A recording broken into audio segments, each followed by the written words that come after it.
Yo, what up, gang? We're back with another video. Come with me today to deliver a load to Lyman, South Carolina.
Y'all sealed up on a little easy 20-footer today. This thing doesn't weigh anything. I think like less than 20,000 pounds.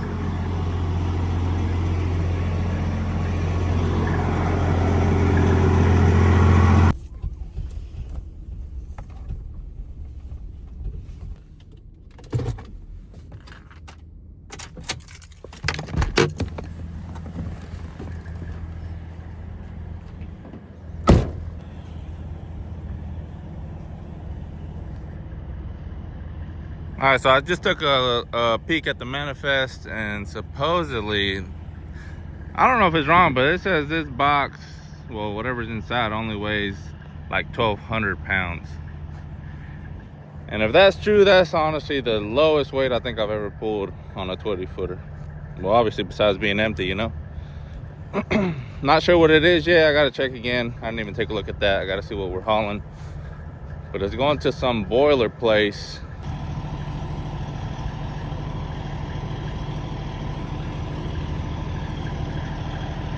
So as some of you know, in the Classic, we got a 60 series 14-liter engine that just got a rebuild done. Well, an end frame.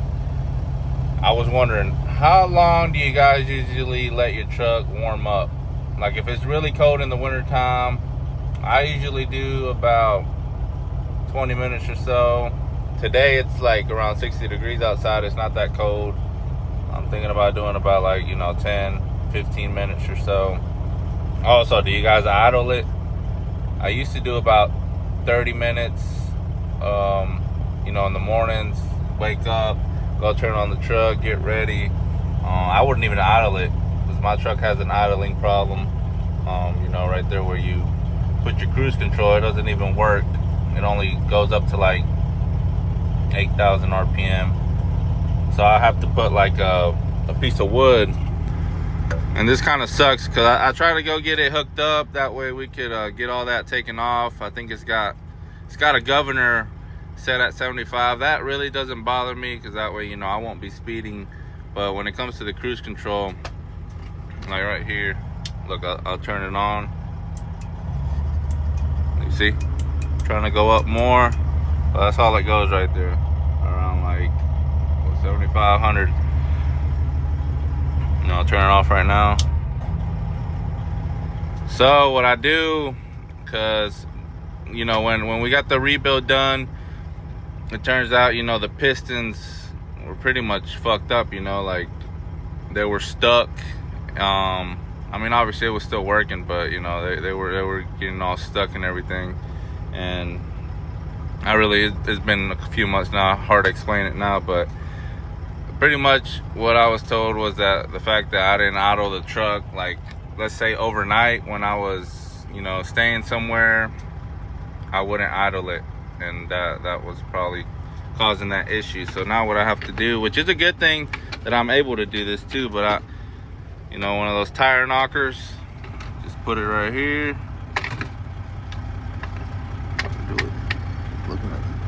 And then obviously it doesn't touch right here, but I'll just put it like a rag.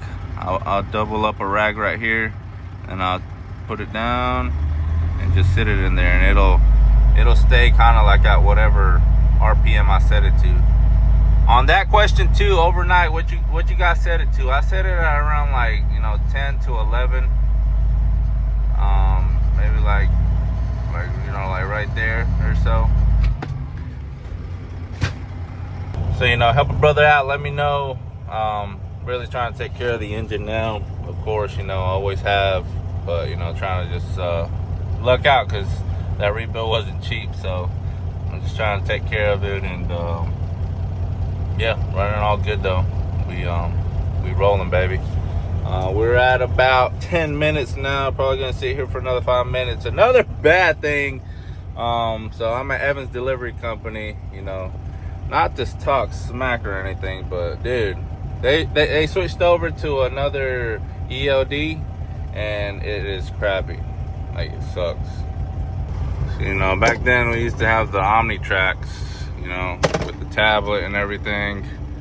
But the tablet, you can't do crap on it. It's only linked to the Omni track, so that's all you can really do. And now we moved over to the Motive. So, yeah. It's all crappy right now, man. This thing's annoying, dude. It tells you when you're speeding, when you're following too close. Like, dude, I'm an owner-operator, bro. Like, that stuff doesn't matter, dude. As long as I don't get in a crash or I'm, being a safe driver, that's all that freaking matters, dude. Why are y'all... Oh, and also, like, it sucks now because, my dad been with the company for a few years or whatever, and he's got a 97 Classic, and he's been running paper logs all these years that he's been here, and now they're getting rid of those, and they're making him switch over to that too. So, dude, that's so lame, dude. Like, why are companies doing that crap? Okay, I get it, yeah, insurance stuff, but yeah, no, man, that's just ruining trucking, honestly, for us. That's all I gotta say.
Alright, so I just got to my stop. It's my first time here. I got out real quick. That's that forklift driver where I was going. He said something about coming down here and... Oh, this building right here.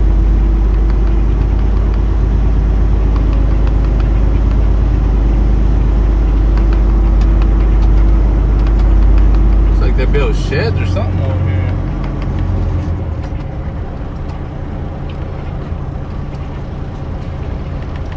Back up right there.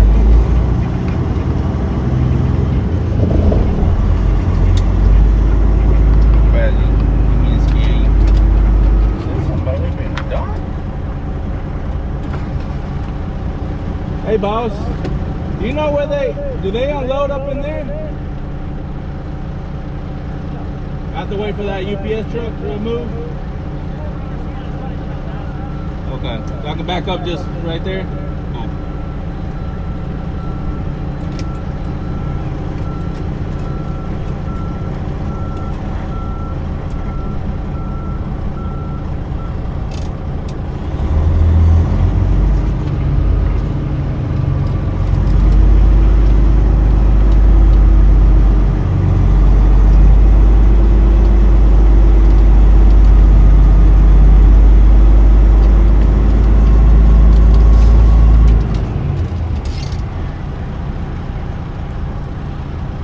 Back it up.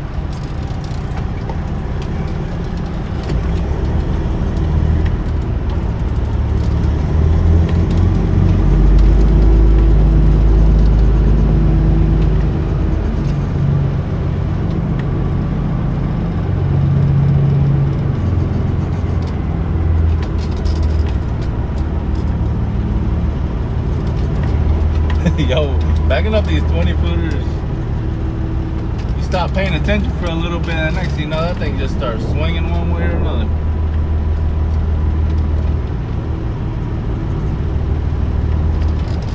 I'll just park it around here, see what they tell me. I guess these boys here don't unload containers like that, because that was like, you at the wrong place. But now we Gucci, we about to open it up. Don't even know what's in here.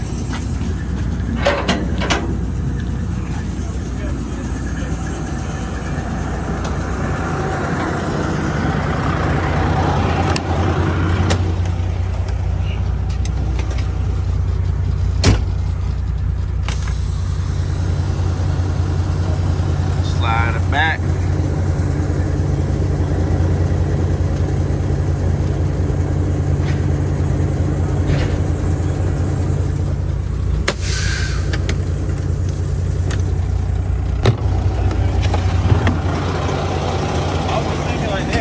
To reach over and then you back it up. And I was like, oh, that's cool.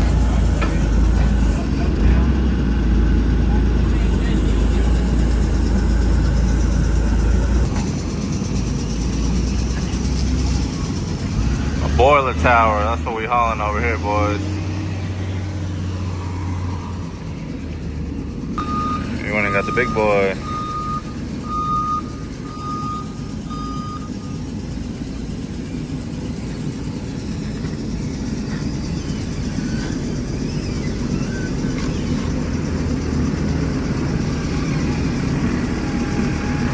Damn, them forks are fucking wide as hell.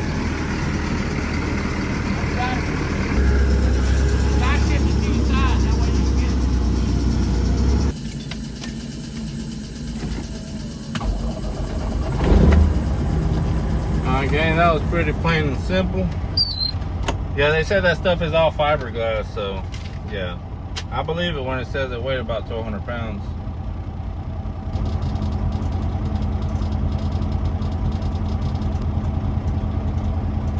You know, it's awkward just being there holding that phone like this trying to record.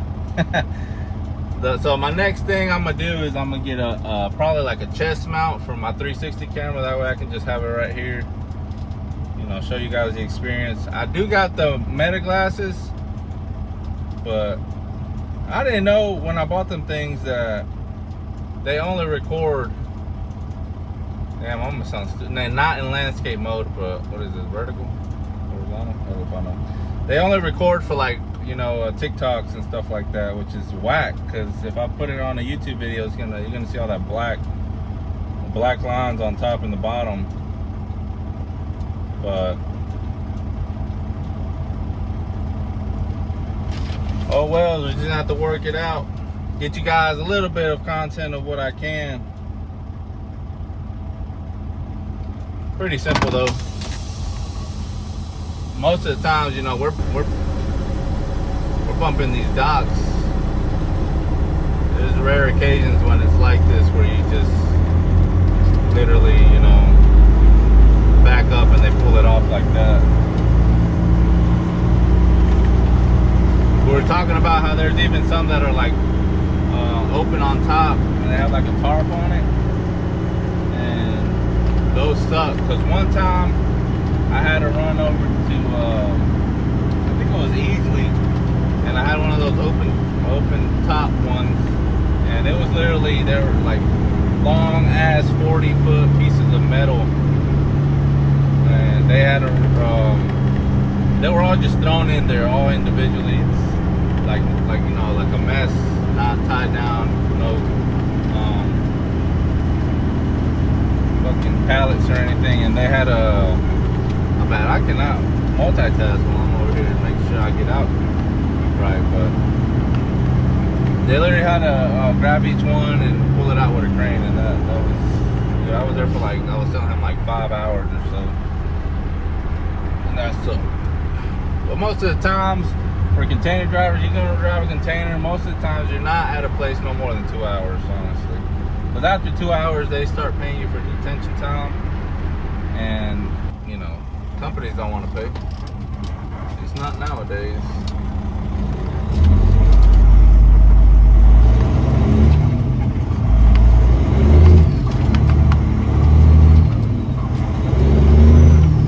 But a lot of places take about an hour and a half or so.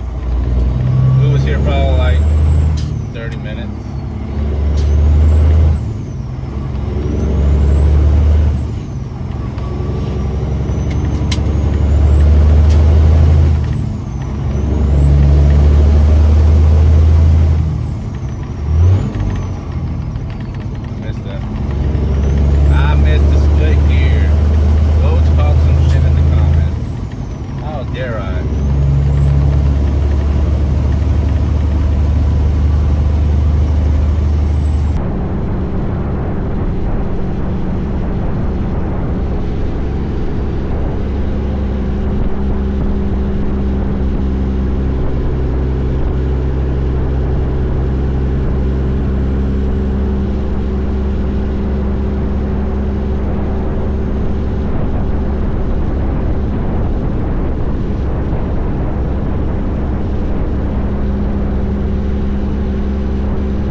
Just pulled up to the Velocity. I gotta get me a couple gallons of that red coolant, so I don't have any right now. She looking clean. I ain't got any right now, so gotta keep those in stock, you know. Gotta keep them on hand, just like your oil, guys. Keep that oil on hand. You never know.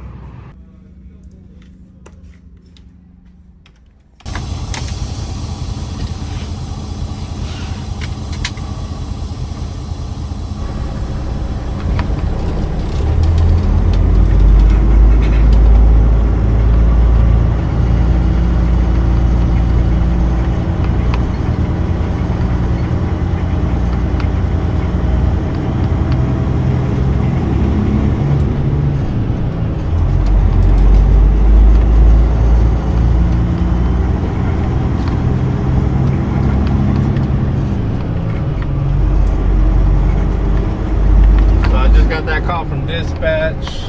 Tomorrow we're running in Arden, North Carolina. It's over there by Fletcher, North Carolina.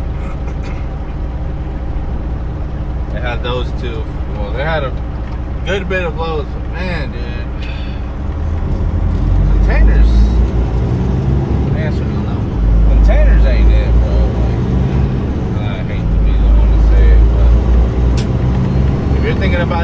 containers, either you're gonna get your own authority and you find somebody that's gonna get you good paying loads, or you find your own good paying loads. But numbers just ain't adding up, bro. Like, these loads are not paying barely, dude. Like $1.75 a mile, if that. Sometimes you get lucky, you get a $2 a mile type of load, but it ain't it. It ain't it, because you're always dead heading back to the port. You don't get no backhauls or reloads like that, And if it is a reload, you reload till the next day. But what I was saying, if being leased to a company, I wouldn't say it's the worst. I've been doing it for 3 years. It's all been great. But right now, after I did the rebuild, things have been feeling a little bit more tight lately. To try to, come up with the money when the loads just ain't there. But I've been doing it for 3 years. It's all been good. If you don't have a truck payment, obviously you're not gonna have a chassis payment unless you're running your own chassis. But most of the time that's gonna be under your own authority. But if you got your own truck and it's paid off, your house payment ain't too expensive, you ain't got nothing crazy, then I say go for it. You going into truck and go for it. You'll make your money. You'll make way more than you made working at a warehouse or whatever. But if you got a shit ton of debt, crazy ass house payment, you got a truck payment, you got car payments, you got all this and that, unless you just find a really good company to lease onto, I wouldn't recommend it. That's just me being honest with you right now. The only thing that's helped me out is that I've been out of debt. Right when I started in my own truck, that was the first thing I did my first year, is get out of debt. I won't say how much I had. It wasn't nothing like super crazy, but I got out of it, and because I was saving up for a house, and thankfully because of this job I was able to get my house. But mortgages ain't cheap anymore. But we rolling though. We trying to stay afloat. Got some things in store pretty soon, so I ain't stressing too much about it. But besides that, work is good, life is good, guys. If you're gonna get into this industry, just make sure you get in with the right company, because some companies just ain't paying like they should. But the market's crazy too, so I don't know, dude. I don't know.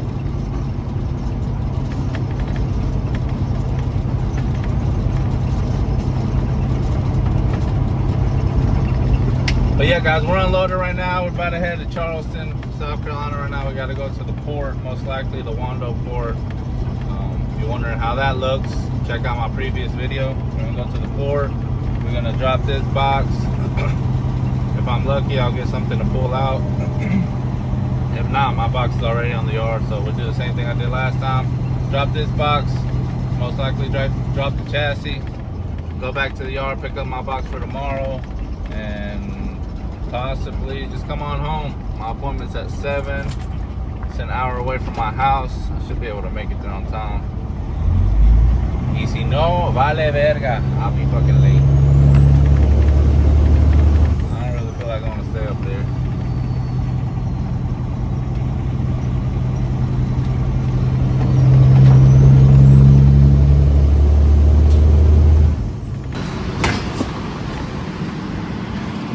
Pulled up to the QT on 154. My inverter went out, so I don't have a microwave right now. Need to replace that inverter, but swinging by to heat up some food.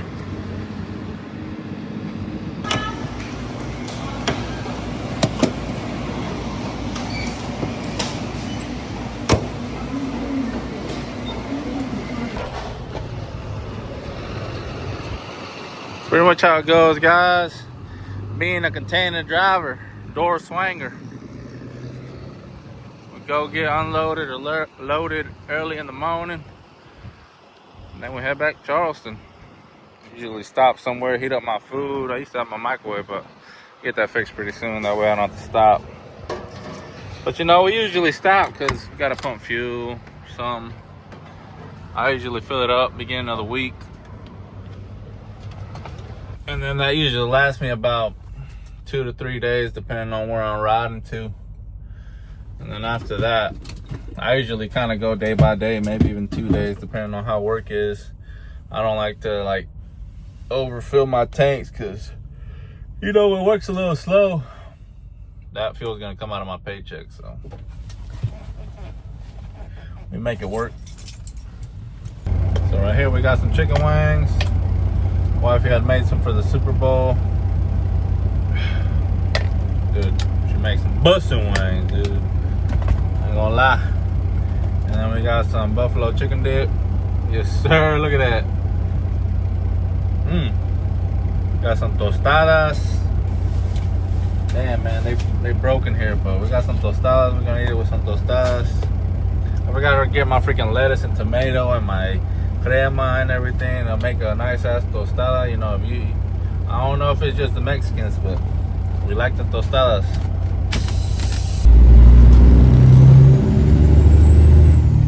You know, a lot of times running these ports, you gotta get there before they close. They close at 5. You might only want to get in there by like 4:30, 4:45, depending if you're dropping a chassis or not. Or, you know, if you're just gonna drop a container, pick up another one, you know, 4:45 usually pretty good. But man, the way these schedules are, you don't even got time to stop and eat sometimes, you know. Just rolling the whole time. You gotta eat while you're rolling. Buen provecho. Yo, that was a good ass buffalo chicken dip right there. Shout out to the wifey.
Just pulled up. I see the homie Crook.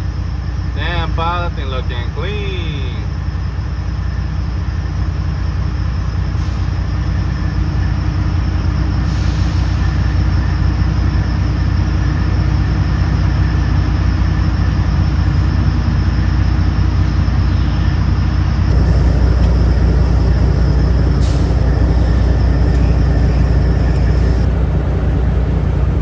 Unfortunately, we ain't got no pickup since my box already on the yard, so I'm about to just get this container taken off.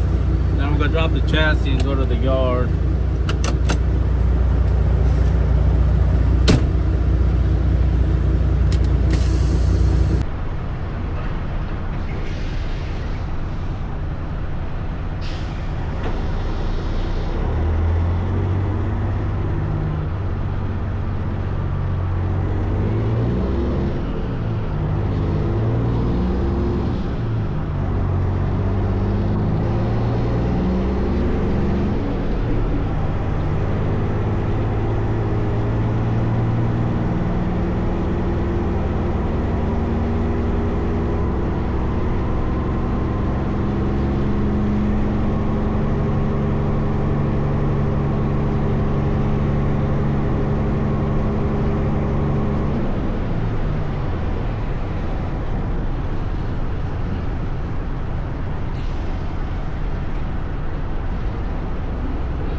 So one other bad thing about this new ELD is that it's connected to Bluetooth, and I always forget.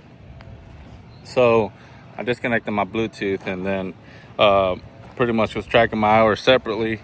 I didn't realize it, and I was on yard move thinking I was done with my break. Then I had to connect it back again and confirm the time, and turns out I didn't do my break. So now I'm stuck at the yard. I gotta do my 30-minute break here. Probably got about another 20 minutes, so about to lay back here in the bed and take a little nap before I go back on the road. So yeah, gang, that's it for this video. I'm gonna head back home and call it a day. If you guys enjoyed the video, make sure to like, comment, subscribe, and I'll catch you guys on the next video. Stay safe out there, drivers.